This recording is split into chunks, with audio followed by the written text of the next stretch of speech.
Assalamualaikum warahmatullahi wabarakatuh. Saya Hanifah Nur Aziza, kelas 1I akan mempresentasikan materi tentang hakikat dan fungsi bahasa. Menurut Kamus Bahasa Indonesia Hasan Alwi 2002 ayat 88, bahasa berarti sistem lambang bunyi arbiter yang digunakan oleh semua orang atau anggota masyarakat untuk berjalan sama, berinteraksi dan mengidentifikasi diri dalam bentuk percakapan yang baik, tingkah laku yang baik, sopan santun yang baik. Yang artinya hakikat bahasa merupakan kata atau suatu kalimat yang digunakan untuk berinteraksi dengan masyarakat dengan menggunakan bahasa yang baik dan tingkah laku atau sopan santun yang baik. Adapun sifat atau ciri bahasa ada 7. Yang pertama adalah bahasa adalah sebuah sistem. Bahasa adalah sebuah sistem yang berarti sesuatu yang tersusun, teratur, atau berpola. Kata sistem dapat diartikan sebagai suatu susunan teratur yang berpola sehingga membentuk suatu keseluruhan yang bermakna atau berfungsi. Yang kedua adalah bahasa berwujud lambang. Bahasa berwujud lambang dapat diartikan sebagai suatu tanda yang mengandung maksud tertentu. Yang ketiga adalah bahasa merupakan berupa bunyi. Bunyi sama dengan adalah sistem. Dapat disebut bunyi adalah sesuatu yang dapat diterima. Yang keempat adalah bahasa bersifat arbitrer atau manasuka. Manasuka dapat diartikan sebagai dengan berubah-ubah atau tidak tetap, dan bersewenang-sewenang. Istilah arbiter dapat diartikan dengan adanya hubungan wajib antara lambang bahasa atau huruf, angka, dan bunyi dengan konsep dari lambang tersebut. Yang kelima, bahasa adalah bermakna, yang artinya bahasa memiliki makna. Makna atau arti adalah pengertian yang diberikan pada suatu bentuk kebahasaan.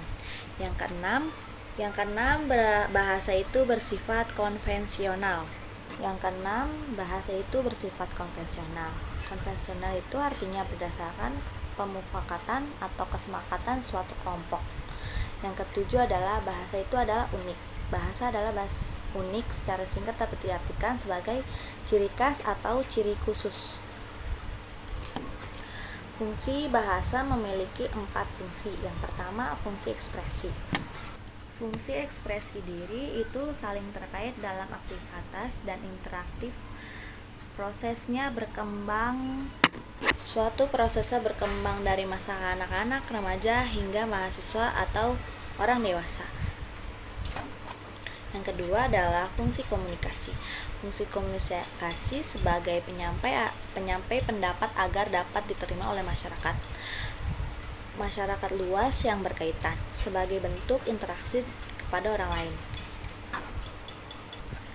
Yang ketiga adalah fungsi integrasi dan adaptasi sosial. Fungsi peningkatan integrasi dan adaptasi diri dalam suatu lingkungan. Penyesuaian merupakan kekhususan dalam bersosialisasi baik dalam lingkungan sendiri maupun dalam lingkungan sekitar. Hal itu menunjukkan bahwa yang digunakan sebagai sarana mampu menyatakan hidup bersama dalam suatu ikatan bermasyarakat. Dalam demikian, bahasa itu merupakan kekuatan yang berkorelasi dengan kekuatan orang lain dalam integrasi sosial.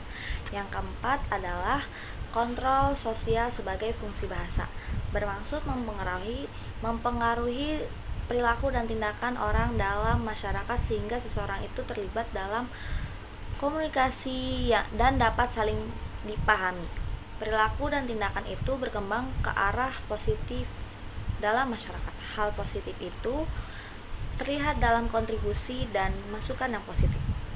Bahkan kritikan yang tajam dapat diterima dengan hati yang lapang jika kata-kata dan sikap baik memberikan kesan yang tulus tanpa prasangka. Terima kasih, kurang lebihnya mohon maaf. Wassalamualaikum warahmatullahi wabarakatuh.